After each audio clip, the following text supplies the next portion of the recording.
la famille. Merci à vous, merci à tous ceux qui ont le courage de venir un dimanche matin à 9h30. Je vois que vous êtes un tout petit peu moins nombreux, mais on va passer une super journée ensemble. Moi, je m'appelle Balthazar, je suis partner à The Family depuis un peu plus de 2 ans. Et une grosse partie de mon boulot, c'est de faire la sélection des boîtes qui veulent rentrer à The Family. Donc j'ai vu beaucoup de boîtes me présenter leurs projets en 10 secondes à un meet-up, en 30 secondes parce qu'ils arrivent à m'attraper quelque part, ou en 1 heure parce qu'ils viennent en rendez-vous pour essayer de présenter leur idée et leur boîte. Donc aujourd'hui, on va faire cette session pitch hacking pour vous apprendre à présenter vos projets, à être convaincant et à susciter l'intérêt chez les gens à qui vous parlez. Le pitch, c'est un des trucs les plus importants chez l'entrepreneur parce qu'en fait, il passe sa vie à pitcher. Il va pitcher ses clients, il va pitcher ses investisseurs, il va pitcher ses employés. À chaque fois qu'il croise quelqu'un, il vend. Aux États-Unis, c'est un truc complètement normal. En France, vous allez avoir la plupart des gens qui sont un peu hésitants, qui osent pas trop. On leur demande ce qu'ils font, ils disent « Oh, je monte une boîte ». Aux États-Unis, vous aurez toujours un mec qui dit « Moi, je fais un réseau social pour chiens et c'est génial parce que… ». Et ils vont toujours vendre. Et vous, ici, vous devez apprendre à vendre, à vendre, à vendre. Donc tous ces pitchs, ils n'ont pas la même structure. Quand vous parlez à un investisseur, vous ne parlez pas de la même façon que quand vous parlez à un client. Et quand vous parlez à vos employés pour leur expliquer pourquoi il faut qu'ils se défoncent parce que ce que vous faites est génial, vous ne leur parlez pas de la même façon non plus. Aujourd'hui, on va faire un pitch client. Donc le but, c'est de montrer quelle est votre solution, pourquoi elle est utile et à qui elle s'adresse. Et c'est un pitch assez spécifique. Alors, la première chose, c'est que c'est un exercice qui est assez difficile. Vous allez vous retrouver sur scène. Vous n'avez pas tous l'habitude de parler en public. Je crois que ça fait partie des peurs numéro 1 des Français. Je crois que c'est la première ou la deuxième peur des Français, c'est parler en public. Donc c'est difficile, soyez confiants, oubliez que vous êtes sur scène, oubliez qu'il y a des caméras et de la lumière. Vous faites comme si s'il n'y avait personne, ou plutôt comme si vous aviez envie de donner quelque chose à l'audience. Donc vous vous oubliez un peu et vous le faites. Ça se passe en fait assez bien, ça va être assez rapide. Alors, un pitch, ça se travaille. C'est pas quelque chose qu'on improvise sur scène. C'est 2 phrases. Si vous faites par l'elevator pitch, qui est donc celui qu'on peut raconter dans un ascenseur quand on croise quelqu'un, c'est quelque chose qui se travaille, qui doit être rapide, qu'on apprend du coup par cœur et qui doit être juste suffisamment marquant pour que les gens aient envie de vous parler plus longtemps quand vous sortez. Comment ça se travaille ? Vous vous mettez devant un miroir, devant des amis, et vous répétez, et vous répétez, et vous répétez, et vous répétez. Et là, vous avez donc 2 types de personnes. Soit vous êtes pas très à l'aise et vous la prenez par cœur, mais vraiment par cœur, parce que sinon, ça ne va pas du tout paraître naturel. Soit vous la prenez un petit peu moins par cœur et vous laissez de la flexibilité et ça paraîtra quand même naturel. Mais travaillez-le et répétez tout à l'heure. On va vous aider à répéter avant de le faire. Je crois que la consigne, c'est 5 minutes le pitch. Voilà, c'est un pitch en 5 minutes. 5 minutes, c'est relativement long, mais vous avez le temps de dire plein de choses. Vous avez le temps de dire plein de choses. Et le seul objectif, c'est de capter l'intérêt des gens. Quand vous faites un pitch de votre projet, on n'a pas besoin de tout savoir. La seule chose que vous voulez, c'est que moi, si je suis assis dans l'audience, à la fin, je viens vous parler parce que j'ai envie d'en savoir plus.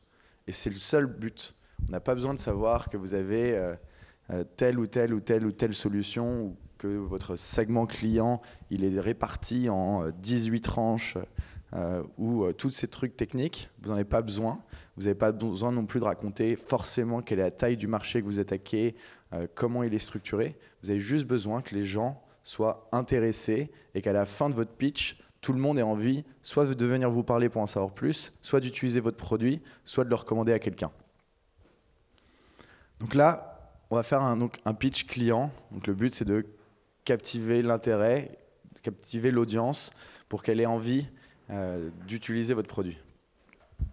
Ce qui est très important, c'est qu'il faut raconter une histoire. Tous les bons pitchs passe par une histoire, par quelqu'un qui explique comment il a découvert un problème, comment il s'y est attaqué, pourquoi il a trouvé des clients, pourquoi ils sont heureux et pourquoi ça va rendre heureux beaucoup plus de clients. Racontez une histoire, mettez-vous personnellement dans le projet.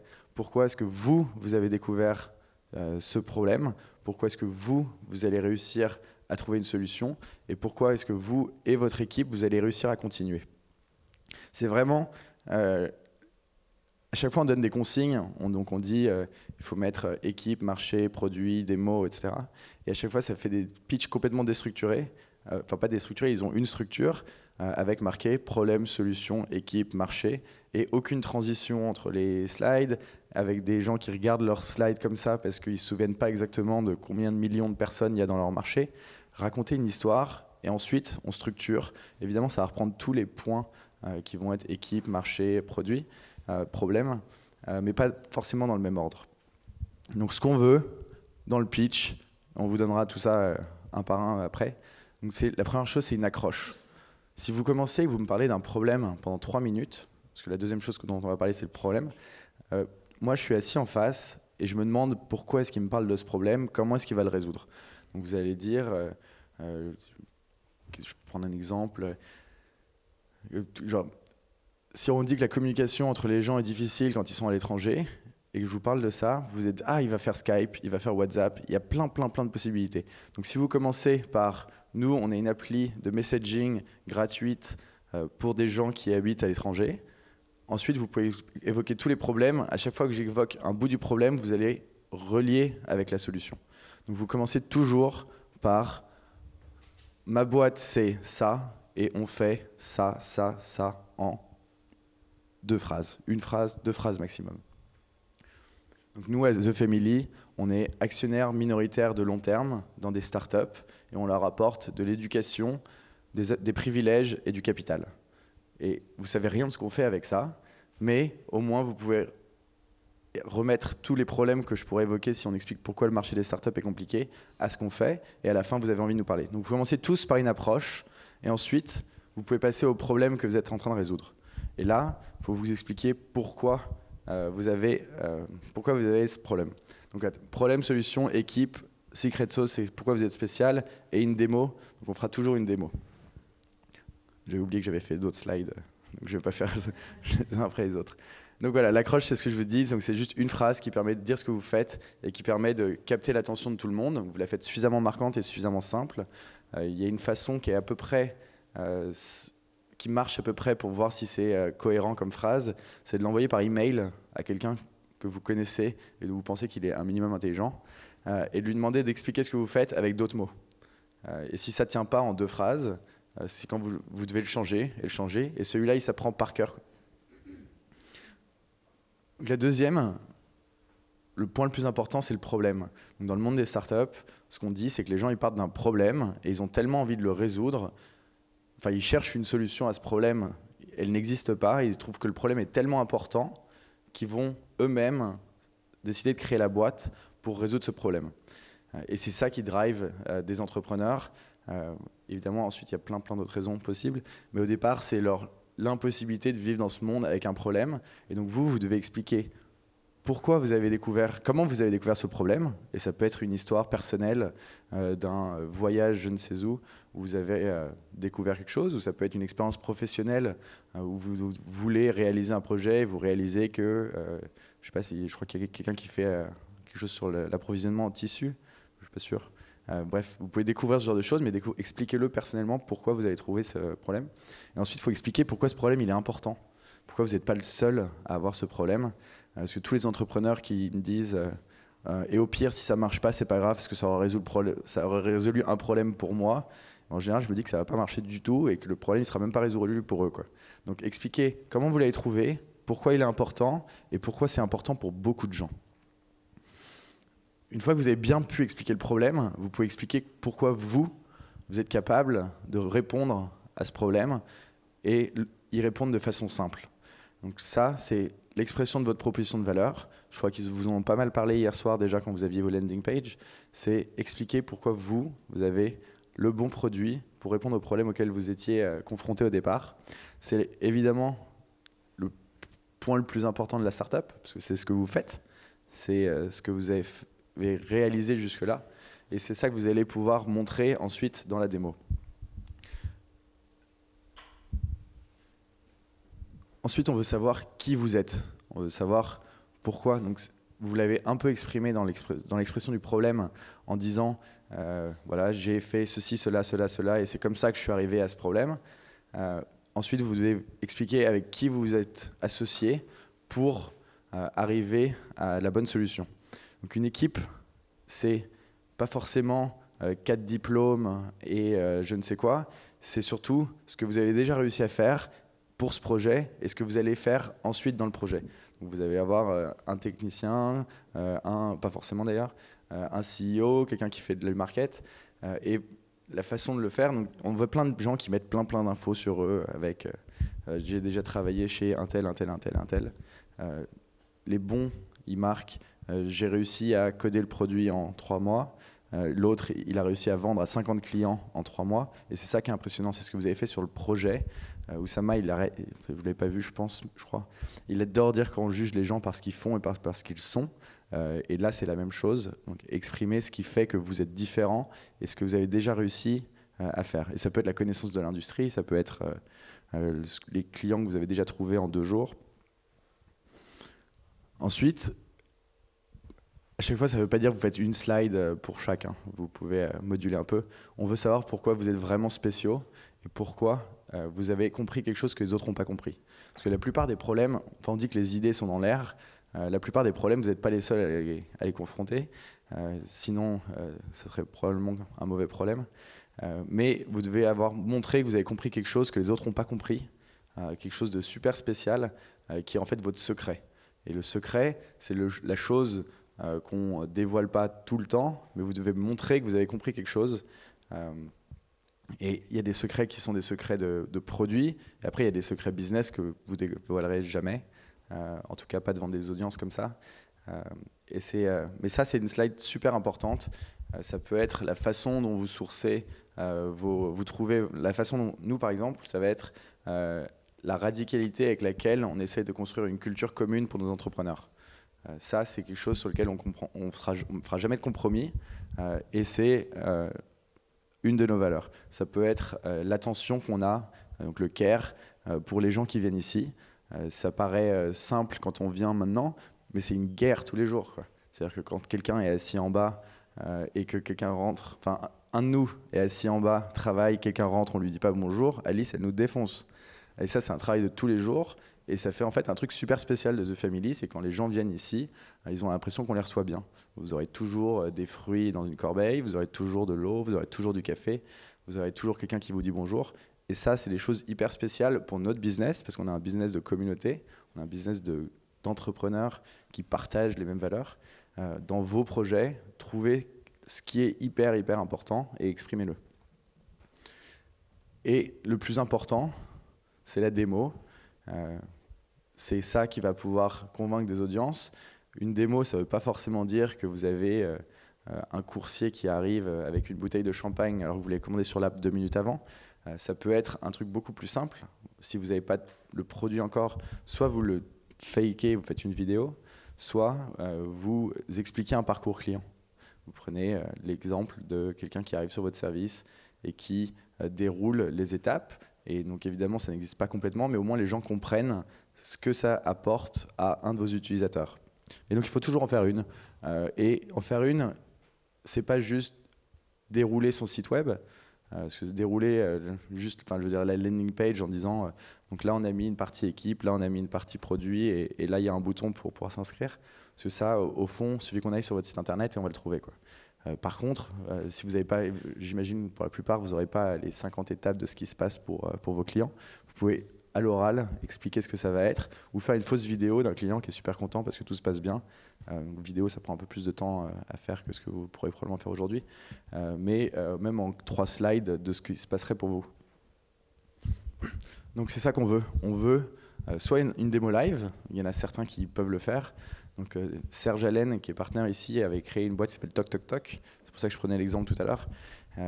Et donc il était venu le pitcher la première fois. À l'époque, la scène était de l'autre côté, il était au fond, derrière. Et puis donc il est là avec un émulateur de son iPhone sur Slide. Et il commande une bouteille de champagne. Et 10 minutes après, on voit le petit point qui se déplace d'un livreur Toc Toc Toc qui va au Monoprix à côté, acheter une bouteille de champagne et qui arrive ici juste au moment où il finissait son pitch, qui à l'époque durait 15 minutes. Donc ça, c'est incroyable. Donc ça arrive rarement. Il l'a fait à tous les investisseurs. À chaque fois, il commandait des macarons la durée, parce que tous les VC habitent dans le 8e, donc c'est pas très loin. Donc ça, c'est extraordinaire, mais vous ne pouvez pas toujours le faire. Il y a plein d'autres façons de faire des lives. Sinon, une vidéo, ça marche, voilà, ou un parcours utilisateur. Mais on le veut absolument dans votre pitch. À la fin de votre pitch, vous pouvez aussi exprimer ce que vous cherchez. Donc ça dépend de l'audience. Si vous allez pitcher des investisseurs, à la fin, ils vont leur dire nous, on cherche de l'argent. En général, ils le savent déjà. Mais ça peut être, on cherche des premiers utilisateurs, on cherche des fournisseurs, on cherche un développeur. Exprimez ce que vous cherchez. Vous avez une audience de, là vous êtes 40, 50, mais parfois vous allez pouvoir pitcher devant des grandes audiences et vous ne savez jamais qui est là. Et si vous n'exprimez pas ce que vous cherchez, personne ne peut le savoir pour vous. Parce que vous passez tout votre pitch à expliquer à quel point vous êtes extraordinaire et tout va bien marcher et il ne vous faut absolument rien pour réussir. Mais n'hésitez pas à exprimer ce que vous voulez et à dire que ce que vous faites existe. D'ailleurs, il y a plein de gens où à la fin du pitch, ici on a organisé une session qui s'appelle Pitch Don't Kill My Vibe. Chaque fois, c'est 5 startups qui pitchent et un jury de 3 personnes. Il y a une startup sur 2 où je ne sais pas si son produit il l'a déjà lancé ou pas. Donc, faites-nous comprendre que ça vit, que ça existe et que ça existe déjà. Et donc après, ce qu'on disait, c'est que c'est une histoire. C'est une histoire, ce pitch. Vous allez vouloir transmettre quelque chose, vous allez vouloir donner à l'audience et vous allez vouloir convaincre des gens que ce que vous faites, c'est top. Et comme c'est une histoire, vous allez adapter l'ordre. Vous ne me faites pas les slides toutes dans le même sens. Vous commencez toujours par l'accrocher le problème, s'il vous plaît. Quasiment. Non, en fait, c'est même pas vrai. Si vous prenez alors, Elon Musk, qui pitch Tesla, il ne va pas commencer par dire les voitures à gasoil et essence, c'est pas bien, le monde va mal, donc j'ai décidé de faire quelque chose et je vais faire une voiture électrique. Il va arriver, il va dire... Aujourd'hui, il ne peut plus le faire comme ça, mais à l'époque, il va dire « Moi, je suis Elon Musk, j'ai créé X.com, j'ai vendu PayPal pour 1 milliard, ensuite j'ai fait ça, et aujourd'hui, je m'attaque à un nouveau problème. » Et comme il a fait ça, eh bien, vous lui faites confiance. C'est ça qui est hyper impressionnant pour l'instant. Il n'a rien encore, il va peut-être faire une voiture électrique, mais comme il a déjà fait une boîte qui va mettre 100 millions d'argent perso dans la boîte, s'il vous dit ça en première phrase, vous allez écouter. Et ensuite, il va dérouler le problème, la solution, tout ce qu'il veut, avec un bon storytelling. Et vous, c'est pareil. Si vous avez besoin de parler de vous en premier, parce que c'est vous le gros asset de cette boîte, faites-le. Et ne vous mettez pas en dernière étape. Et au fait, moi, je m'appelle Elon Musk. L'autre chose importante, c'est qu'il faut que vous évitiez la complexité. On s'en fout de tout savoir, ce qu'on disait au début. Le seul but, c'est que les gens soient hyper intéressés par ce que vous faites, sans qu'ils aient besoin de comprendre. Alice, elle dit toujours, quand on pitch une voiture, on dit qu'elle va de A à B, qu'elle roule bien, mais personne n'explique ce qu'il y a dans le moteur. On s'en fout. C'est juste pour les puristes qui achètent du 4 litres, je ne sais pas combien. Mais a priori, on s'en fout. Évitez la complexité, il faut juste que ça marche. Et d'ailleurs, ça, c'est la tagline de Dropbox. Donc Dropbox, ils font un truc qui est super compliqué. C'est-à-dire qu'ils synchronisent plusieurs ordinateurs en même temps. Et c'était un problème qui était attaqué par Microsoft, par Google, par plein de gens super forts. Et c'est vraiment très dur. Et du coup, ils n'ont jamais essayé d'expliquer comment ils faisaient. Leur baseline, c'est « it just works ». Point. Et là, vous, c'est pareil. Vous devez juste montrer que ça existe, que ça marche et que c'est simple. Alors après, juste 2-3 points sur la forme.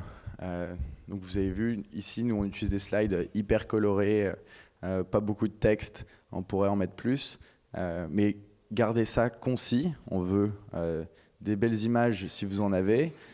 Ça peut être un fond propre, il n'y a pas de problème. Mais jamais plus de 3 phrases sur une slide. 3 phrases, 20 mots. Gardez une cohérence. Nous, on a des banques d'images maintenant, vous voyez, elles ont toutes à peu près le même style. Gardez une cohérence dans ce que vous faites et essayez de le rendre un petit peu cool. Ça prend un peu de temps, mais ça fait partie de l'expérience et ça montre aux gens que vous êtes attentionné. Et l'attention aux détails dans une startup, c'est un truc de fou, c'est hyper important. Donc gardez ça hyper concis. Donc, je vais vous montrer 1 ou 2 exemples de pitch. Donc, le premier, donc, je vous en ai parlé, c'est TokTokTok, donc, qui fait l'expérience en live. Le deuxième, c'est Feezer, qui est venu pitcher ici à Pitch Don't Kill My Vibe. Bonjour à tous. Donc, je vais vous parler de Feezer. Feezer, qu'est-ce que c'est?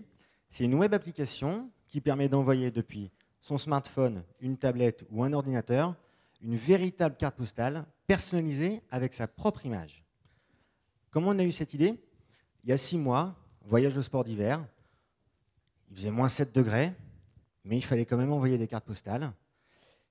On était à 500 mètres du village, on ne les a jamais fait. Ça vous est déjà arrivé? Peut-être.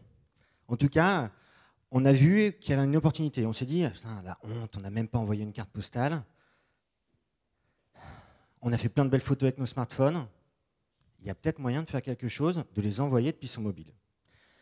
Et du coup, on a creusé un petit peu cette idée, on a interrogé des gens. Il y a 3 points qui sont revenus très souvent. Le premier, c'est que c'est contraignant. Il faut aller chercher ses cartes postales, il faut trouver un timbre quand il n'y en a pas à la boutique, il faut ensuite aller les poster, prendre le temps de les écrire, et parfois on n'en trouve pas qui nous plaisent. Le deuxième point qui est sorti le plus souvent, c'est que c'est souvent trop tard. C'est souvent trop tard parce qu'on est sur le retour, on est en voiture, et là on se dit oh, j'ai oublié ma sœur, j'ai oublié ma mère, j'ai oublié mon frère, etc. Et le troisième point qui est revenu, c'est que c'est long. C'est long parce qu'aujourd'hui, même si vous payez 50 000 roupies ou 10 $, une carte postale qui part de Bali ou des États-Unis, elle n'arrivera pas dans la semaine, et donc vous serez rentré avant qu'elle arrive. Et du coup, on a décidé d'aller encore plus loin et de développer Feezer. Alors Feezer, voilà à quoi ça ressemble. Ça, c'est un screenshot sur mobile. Ici, vous avez le flux, donc on est sur mon profil, Vincent Porquet, et là, ce sont des cartes postales qui ont été envoyées par moi-même. J'ai cliqué sur le bouton en bas au milieu, et là, je fais mon focus, hein, impeccable. Et donc, c'est le selfie postal. La photo me plaît bien, elle est bien focus comme il faut, donc je vais l'envoyer. Je rajoute un petit message The Family, comme ça j'enfonce encore un petit peu le clou. Je valide, je signe avec le bout de mon doigt, j'inscris d'où je l'envoie, je valide, j'ai un aperçu, OK, elle me plaît, je vais ajouter le destinataire. Je peux faire un envoi virtuel ou un envoi physique. On va vraiment aller au bout, on va faire l'envoi physique, et on va l'envoyer à qui? À Alice, et également à 2 amis qui ont déjà rentré leur adresse dans Feezer. Du coup, je ne sais pas où ils habitent, mais j'ai envie de leur envoyer, je n'ai pas besoin de connaître leur adresse, et là, ils vont la recevoir. Confirmation, OK. Et là, voilà, c'est parti. Elle va s'afficher sur mon mur dans 72 heures, comme ça, ils conservent la surprise physique de la recevoir. Et dans 2 jours, ici, il y a une carte postale qui va être postée, qui va arriver à ton attention, Alice. Quand je retourne sur mon flux, là, c'est pour vous montrer, on est avancé. Ça se présentera comme ça, et si je veux voir mon texte, 10, 15, 20 ans après, il me suffit de cliquer, elle se flippe, et là, je revois mon message que j'ai envoyé. Si on veut la commenter, c'est comme ça qu'on va faire de l'acquisition. Le commentaire, il sera toujours dans l'application, mais également, quand vous commentez, publié sur Facebook. Là, les gens vont se dire, mais c'est quoi Feezer? Comment on fait pour l'avoir? Et ils vont certainement venir les chercher. Alors voilà, vous le comprenez, on va attaquer un marché. Vous ne le connaissez peut-être pas encore, mais le marché de la carte postale, il est gigantesque. Il y en a 330 millions envoyés en France chaque année. Il y en a 10 milliards dans le monde qui sont envoyés. Les chiffres sont énormes. Et en plus de ça, vu qu'on va être sur mobile, tablette, on s'appuie sur quelque chose qui est très fort, c'est en progression. En 2017, il y aura plus de 2 milliards de smartphones sur Terre. Aujourd'hui, il y en a déjà 1 milliard. Et on va aller cibler une clientèle toute particulière. La carte postale est à 70% féminine. Donc on va vraiment aller chercher cette cible-là. Et on a remarqué en interrogeant les gens qu'après le premier enfant, entre 25 et 45 ans, les femmes envoyaient de plus en plus de cartes postales, ce qui n'est pas forcément le cas avant. Donc voilà où est notre cible. Quels sont nos plus? Nos plus, c'est qu'avec Feezer, envoyer une carte postale, ça devient fun. Ça devient fun, on conserve ces cartes postales, on a des interactions immédiates, et en plus de ça, elle deviendra gratuite avec des partenariats B2B. L'équipe, elle est là. Thibaut, Vincent et Baptiste. Avec Baptiste, on est amis depuis plus de 20 ans. Et on a décidé de se former, parce qu'on ne connaissait rien au développement, au wagon. Et donc, pendant nos cours au wagon, on a rencontré Thibaut qui était notre mentor. Tous les 3, on a bien accroché, on a apprécié travailler ensemble. Et du coup, on continue l'aventure tous les 3. Thibaut, donc, développeur, sorti d'Epitech. Baptiste, il était compte clé dans le data marketing, donc il a une maîtrise parfaite de l'emailing. Et moi, j'étais responsable dynamique commerciale et marketing, plutôt communication. Et pour terminer, Feezer, ça sort dans 2 jours, le 10 juillet, et il y a une seule adresse à retenir, c'est feezer.fr. Merci. Vous voyez, il commence effectivement par une phrase super simple. Vous voyez dire qu'il a une web application mobile, tablette, etc. pour envoyer des cartes postales réelles, personnalisées. Et ensuite, il va exprimer son problème, sa solution. Sa solution, il l'a fait à travers la démo. Il n'a pas besoin de faire une slide solution puis une slide démo. Il arrive à engager un peu l'audience. Il va faire ses blagues sur Alice, sur The Family. Donc c'est assez facile dans son cas. Mais donc voilà, rendez-le vivant. 5 minutes, ça passe relativement vite quand c'est comme ça. Ensuite, il finit son équipe, son marché. Il y a plein de choses que vous pouvez enlever ou pas selon la pertinence des infos que vous avez. Mais engagez les gens, soyez à l'aise, commencez en le structurant et ça sera bien. Je vais vous en montrer un autre. Donc ça commence en anglais et après je ne vais pas le montrer en entier. C'est une autre startup qui est ici et du coup vous allez comprendre ce qu'ils font. So, hi everyone, I'm Anna. I'm not a founder of Whislash, sorry. And I actually don't even work for Whislash, at least on a regular basis. In fact, I'm just a student. And as part of my curriculum, I'm currently doing an internship. And like many interns in France, my wage isn't great. So what I do to earn extra money is student jobs. And last week, I heard about Whislash through a friend of mine. And so I decided to sign up to see what kind of jobs I could find there. And so I signed up, and I found my first job on Monday, which was pitcher for Whislash. So here I am. Voilà. Oui, donc Whislash, c'est une plateforme qui permet à des étudiants de travailler pour des startups super cool de façon flexible et sur des missions assez temporaires. Et donc eux, ils commencent par leur démo en fait. Ils commencent par leur démo et vous avez cette fille qui est... évidemment, ils ont triché, hein, ils la connaissent depuis... après, il explique qu'elle les a rencontrés il y a une semaine, etc. Ils la connaissent depuis genre 10 ans. Il savait que le pitch était en anglais, elle a fait ses études à Oxford et elle fait des cours de théâtre, donc elle est à l'aise sur scène. Donc évidemment, si ça marchait exactement comme ça sur la plateforme, ce serait ouf. Mais donc elle arrive, elle explique qu'elle travaille pas, elle n'a pas créé la boîte, elle travaille même pas pour eux, et que le premier job sur la plateforme étudiante qu'elle a trouvé, c'est de venir pitcher pour eux, quoi. Et donc avec ça, ils ont capté l'ambiance, montré à quoi ça servait.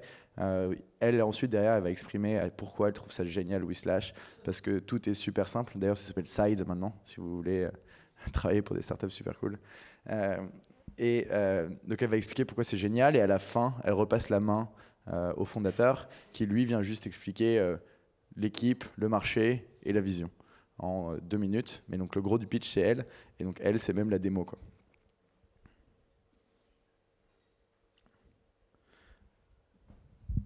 Hop, le dernier donc, que j'avais mis c'était Twilio. Et je le mets parce que c'est une boîte qui n'a rien à voir, c'est une boîte super technique. Donc eux, ce qu'ils construisent, c'est tout ce que vous pouvez faire par téléphone, mais dans le cloud. En gros, si vous voulez envoyer des SMS, faire des appels avec une application web, quand Uber ou Hitch vous envoie un SMS, ça passe par eux. Quand ils vous appellent, ça passe par eux aussi.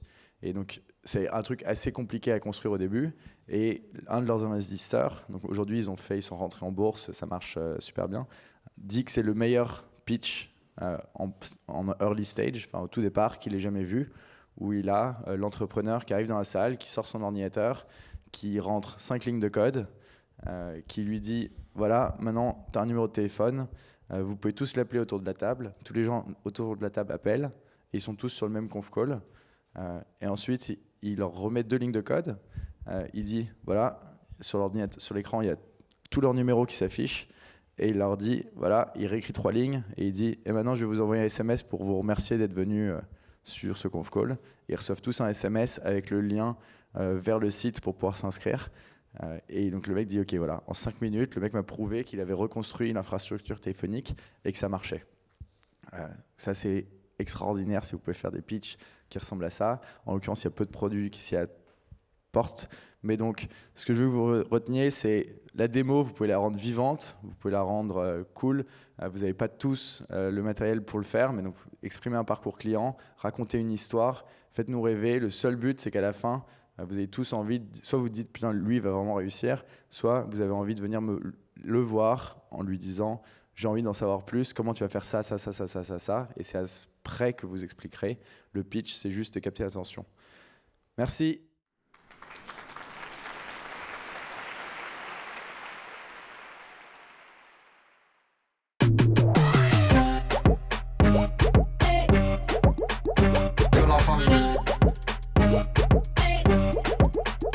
Que la famille.